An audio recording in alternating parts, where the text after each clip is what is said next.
যে একটা বিপুল সম্ভাবনা, আমি মনে করি রবি তার নিজের একটা সাবসিডিয়ারি কোম্পানি তৈরি করেছে অ্যাক্সেন্টা। খুবই smart decision, dynamic decision, futuristic decision.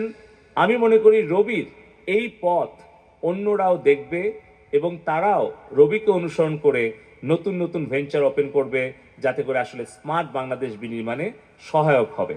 তো আমরা সিদ্ধান্ত নিয়েছি পার্সোনাল ডেটা প্রোটেকশন অ্যাক্টের পাশাপাশি আমাদের টেলিকম ইন্ডাস্ট্রিকে ঢেলে সাজানোর জন্য আমরা নতুন টেলিযোগাযোগ আইন প্রণয়ন করব, পুরাতন আইনটা সংশোধন করে।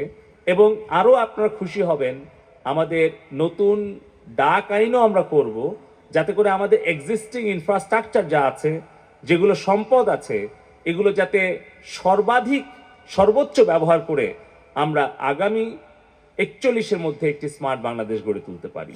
তো আমি আবারও ধন্যবাদ জানাই রবিকে এবং রবির